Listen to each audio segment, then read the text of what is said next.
Salve, salve galera da Nazinha Barbosa!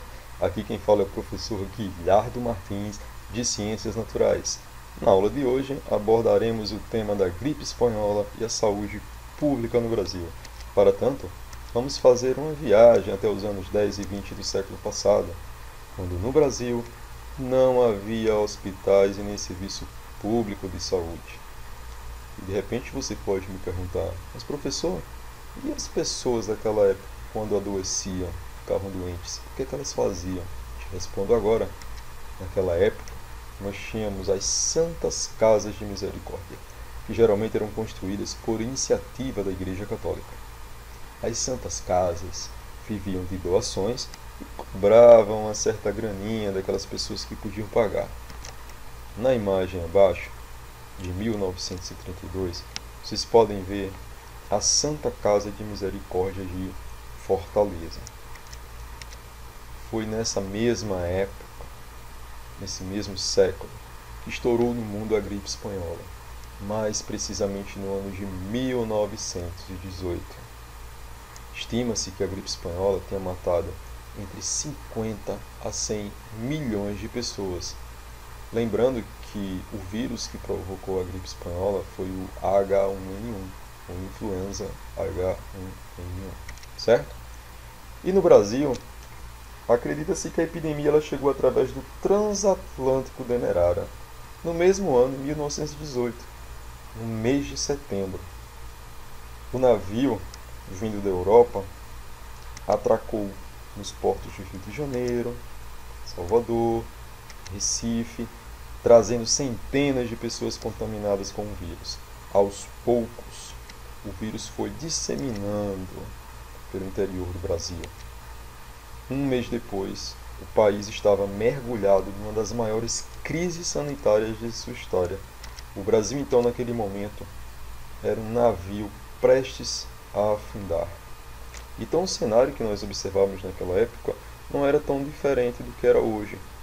As diferenças socioeconômicas, sociais e econômicas entre as pessoas eram enormes e a grande massa padecia se contaminando com o vírus. Muitas pessoas doentes, sem acesso à saúde, que não existia saúde pública naquela época, certo? Enquanto aqueles de maior poder aquisitivo, quando se contaminavam, tinham suas vagas garantidas nas Santas Casas de Misericórdia. E outra parte da sociedade, que tinha também um grande poder aquisitivo, acabavam se refugiando nas fazendas, sítios, casarões, numa tentativa de fugir da pandemia. E os jornais da época traziam notícias a respeito da pandemia no Brasil. O Gazeta de Notícias, a grande epidemia, as providências do governo de muito pouco valeram até agora. O Rio é um vasto hospital, a invasão da influência espanhola. O estado de São Paulo, a morte do senhor conselheiro Rodrigues Alves, que em 1918 assumiria a presidência da República no dia 15 de novembro, só que ele teria contraído o vírus da gripe espanhola em outubro daquele ano. Rodrigues Alves, na verdade, só viria a morrer de problemas no coração em janeiro de 2019. Conselhos ao povo trazia dicas, instruções para evitar contrair o vírus. A exemplo do que acontece hoje, né? A história do fique em casa, o uso do álcool em gel. Naquela época nós também já tínhamos a questão de evitar as aglomerações, a questão de não fazer visitas e ter os devidos cuidados, né, higiênicos. Estima-se que a gripe espanhola matou aproximadamente 35 mil brasileiros, números que fizeram as autoridades brasileiras pensarem na construção de um sistema de saúde pública que fosse patrimônio do Estado Nacional e que desse conta da saúde pública brasileira e fosse capaz de enfrentar os piores desafios.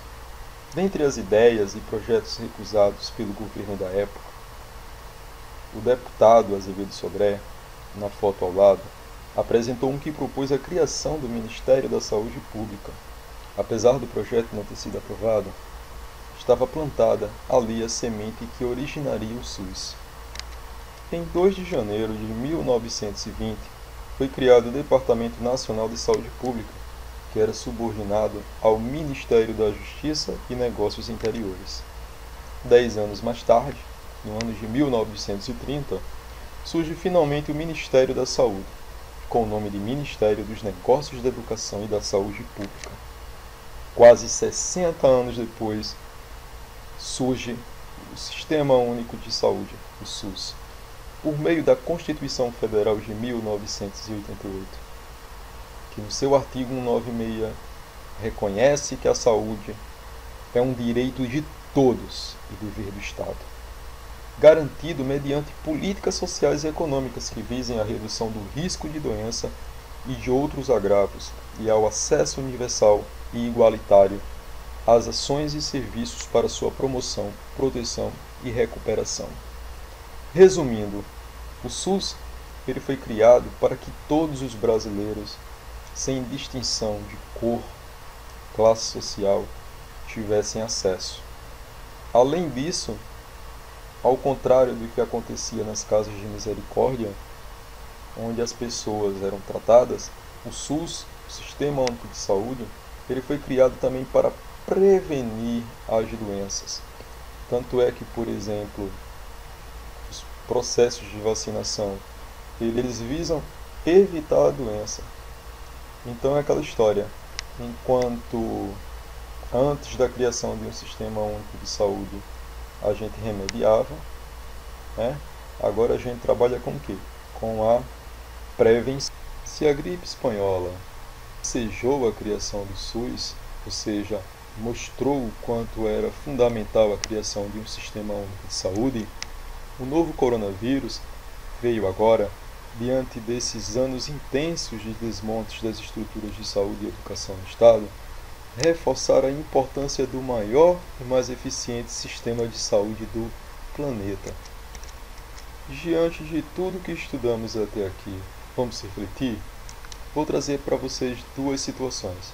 A primeira delas é uma situação hipotética e se refere ao SUS no Brasil.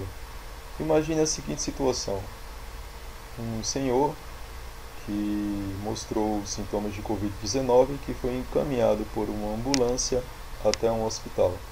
Lá ele recebeu o devido atendimento e depois de alguns dias voltou curado para casa, sem nenhum custo.